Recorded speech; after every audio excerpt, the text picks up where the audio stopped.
Ready na kami ni Kira. Si Kira is going to school na. I think your grandma or granddad niyo yung magpipick up sa kanya. Kasi may pasok ako. Perfect! Mom, that was a perfect catch, look. Mom, look. Do it again. Well done. I've watched today. Oh yes, Thursday. Shoot! Mamaya ko na ayusin yung buko. Can you just hold it? Yes, you Oh. Why don't you take it to Grandma's house so you can play it later? Yeah. Okay. Open the door now and let's go. Wait. So, nakalis na si Kira. Medyo basa pa yung buhok ko kasi nag-shower ako. Gusto ko siyang medyo ikulot-kulot, depende kung ma-feel ko mamaya. So, ito yung gagamitin kong pangkulot. Hindi ako sure kung mag-work to sa akin, no? Pero kung hindi man, gagamitin ko yung aking pangkulot na yung curling iron talaga. So, anyway, isagutin ko yung may tanong dito na ilagay ko na lang dito yung tanong niya. Na dumating ako dito sa UK ng December 2015, second week of December. So, at first, hindi naman ako masyadong nahirapan kasi yung talagang medyo nag-adjust talaga ako is yung panahon. Dumating ako dito December, so ano talaga siya? Like winter time, so malamig. Pero when it comes naman sa time na ako lang mag-isa dito sa bahay at saka si Dave is nasa work, hindi ako masyadong nahirapan doon kasi my mother-in-law is there to help me. Like, lumalabas kami most of the day. Like, pupunta kami sa grocery shopping or umalis kami magkape outside, mga ganun. So, she's also helping me to be independent, mga ganun. Kasi syempre, pag dumating ka sa isang lugar, nag-i-explore ka pa talaga. So, kung wala kang support system, mahirap talaga yun. Pero ako, hindi ako nahirapan sa ganung part kasi nga, my in-laws are there to help me, to take me to the hospital, like mga ganun. Kasi pag bago ka sa country, kailangan mong pumunta sa mga surgery para mag-registered ka for NHS, mga ganun. She was there to help me and like nung nagsha-shopping ako ng mga damit ko, my sister-in-law was there to help me and then my mother-in-law talaga yung pinakaunang-unang tao na nandyan talaga for me. Like, hanggang naging independent ako, like pumunta kami sa Brighton that time, sa bus, para daw matuto akong sumakay ng bus, mga ganun, hanggang sa naging independent ako. And tsaka si Dave naman, he's always been very supportive naman. When I just arrived in the UK, nag-off siya ng a week. Para meron kaming time together, we went out and about, mga ganun. So, yeah, it wasn't really hard to start with. But, masasabi ko talagang independent na ako, I have to say, last year lang. So, I've been living here in the UK for nearly 9 years this year. Pero masasabi ko talagang, parang last year lang ako fully talaga lang. Like, fully independent. Like, I can do things on my own. Like, well, alam ko naman yun years ago. But, iba yung confidence ko since last year and especially this year. I think, yun siguro yung nakikita din ng UK government na ganun yung length of time sa mga taong pumupunta dito to be a citizen. Kasi parang yun talaga yung period na parang nasisettled talaga yung isang tao sa isang country. Ganun.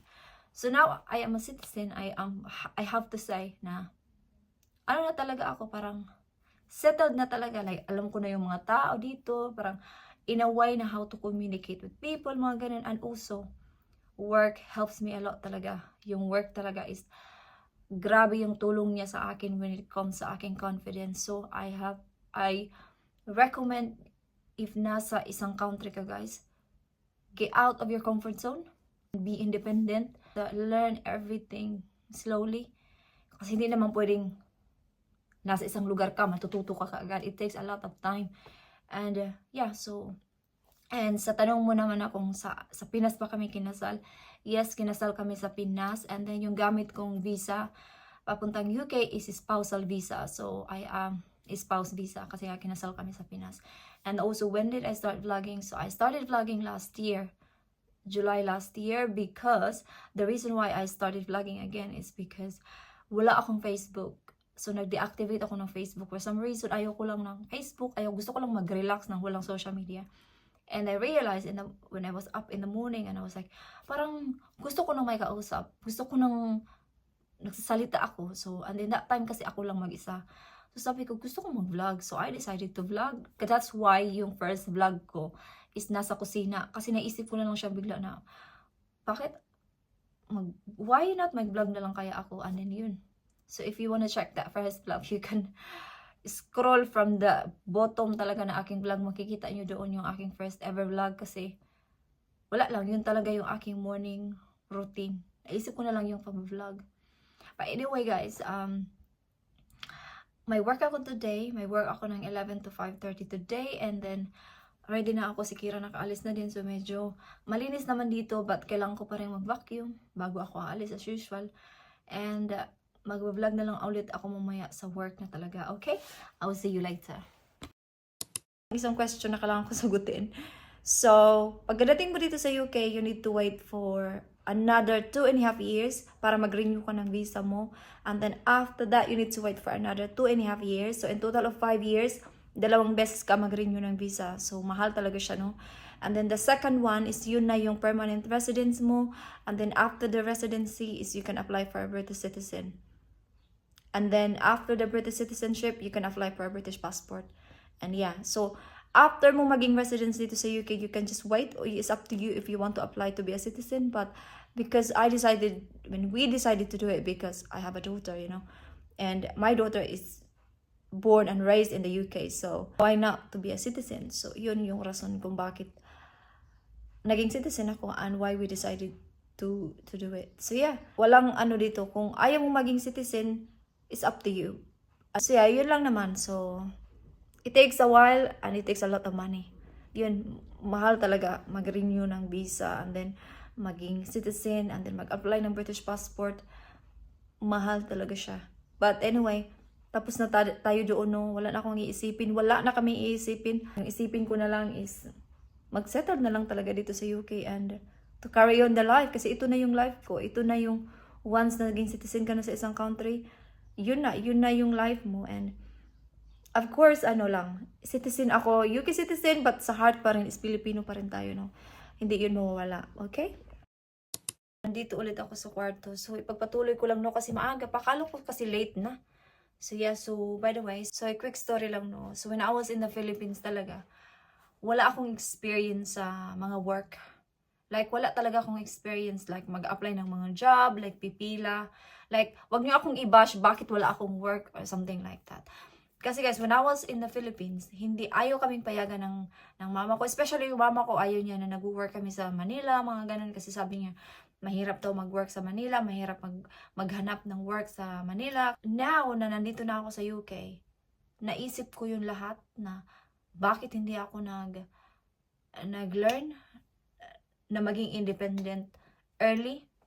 Ganun. Pero hindi ko din naman sila ma-blame kung bakit hindi kami pinayagan mag-work. Kasi nga, meron din silang mga worries mayroon din silang mga takot na baka, di ba alam niyo naman sa mga balita sa TV, parang nag-overthink agad sila na mga ganun. Kaya hindi ako naka-experience na mag-work.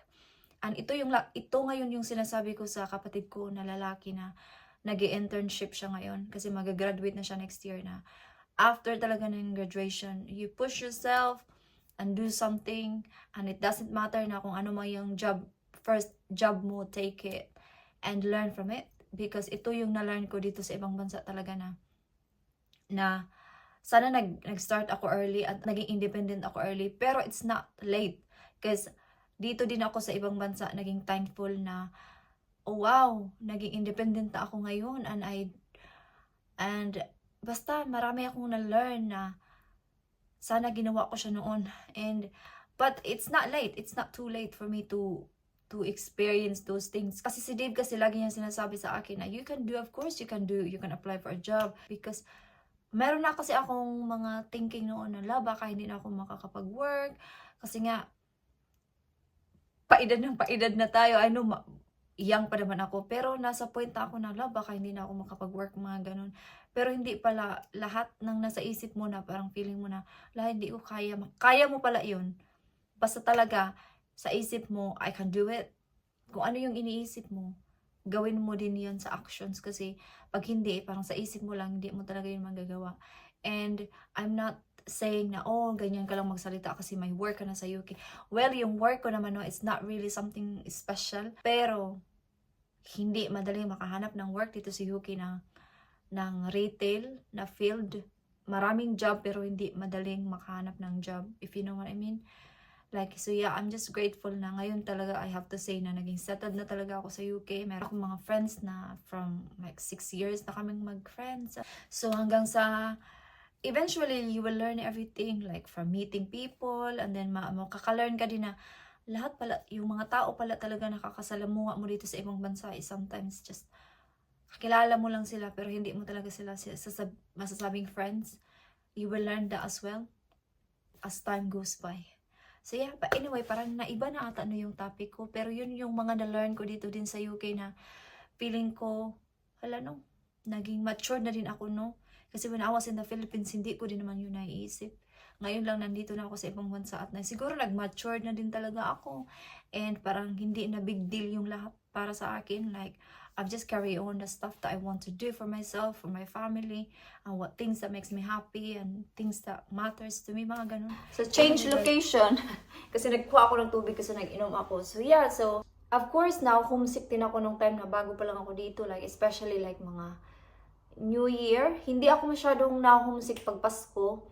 Kasi medyo yung Pasko nila is masaya compared sa New Year. Kasi yung New Year nila is normal lang. Hindi big deal para sa kanila. So like every New Year talaga, like na-upset ako.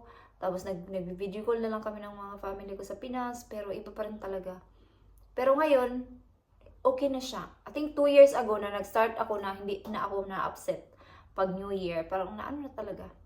Na-used na ako sa kung saan man ako ngayon. You know? Pag yung na-upset ka, part talaga yun ng journey mo. Pag nakatira ka sa ibang bansa, okay lang yun, i-acknowledge mo yun. Kasi normal lang yun. As long as meron ka talagang support from your husband, your family, dito sa kung saan ka man, that's the most important thing. Kasi kung na-upset ka pa, tas wala ka pang support emotionally, physically, mahirap talaga yun. So, nandito na tayo sa work. Pumunta ako sa Superdrug, bumili ako nitong protein cookie bar. Kasi yan yung kakainin ko doon sa baba. Ito, tubig yung laman nito. Kay Kira kasi yan, so ginamit ko lang para lagyan ko ng tubig. And ito yung aking uniform. Oh, basta. So ako at saka yung aking team leader yung mag-work today. So long day kaming dalawa, walang shift today. Kaming dalawa, whole day. Na-t-shirt na naman ako. Girl. Fashion model yan. Tapos punta tayo sa office para mag-clock in.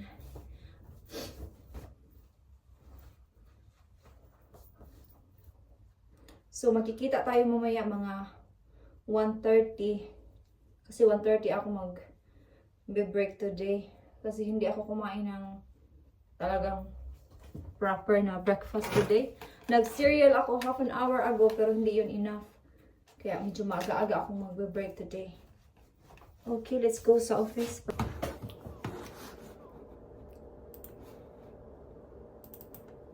Next work ko is sa Sabado. Pero 4 hours lang ako sa Sabado, which is good.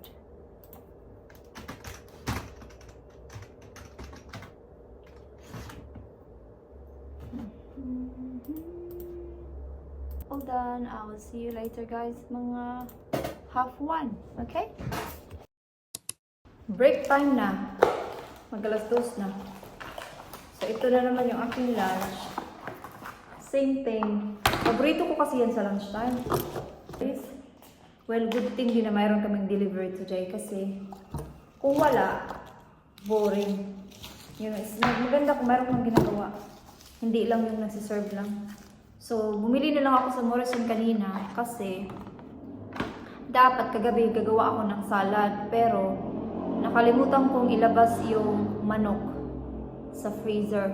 Kaya wala na akong time this morning so I ended up pupunta na lang ako sa Morrison at bumili na naman ito. So, kaya yun. Pagkanda to, sweet and chili. Kain muna ako. Tapos na akong kumain. Meron pa akong mga nearly 10 minutes pa. to chill and start again. So, alam niyo ba kung mayroon kayong mga gustong makita na vlog or gusto nyong i-vlog ko, just leave your comment below. Kasi feeling ko wala naman akong ibang may pakita sa inyo. Ito lang talaga kasi yung life ko is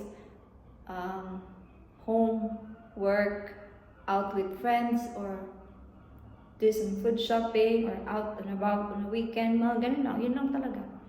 So, wala akong ibang mapakita kung yun lang talaga. And maybe, sa October, pupunta kami ng London ulit. And then, maybe next year, marami akong pwedeng i-vlog next year, no? Kasi, by the time na mapanood nyo to, nasabi ko na kung saan kami next year. So, for sure, marami tayong vlog by next year, no? Hindi ko muna siya iniisip ngayon kasi nga medyo malayo pa naman. Pero, it's good na there is something to look forward, you know what I mean? Like, really good. Na bumangon ako at pumunta ako sa work. Like, iba din yung satisfaction sa sarili. Yun yung mga na-learn ko, at mga na-realize ko. Yan lang naman. Parang ang deep naman ang conversation natin, no? Napaka-deep. Balik na ako sa work, guys, and I will see you na lang later. 5:30, okay? Tapos na! 5:27 na. It's time to go home.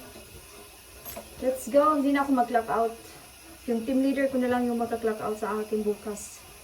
Bye! Let's go home. Pauwi na ako, guys. Bala kong pumunta sa seafront. Kasi si Kira maya pa naman yun uuwi. Siguro maglakad-lakad ako na magpa-fresh air ba? Kasi si Dave din maya pa din yun mga sim kay Kira. So maybe punta na lang ako sa seafront. Upo ako doon para may fresh air.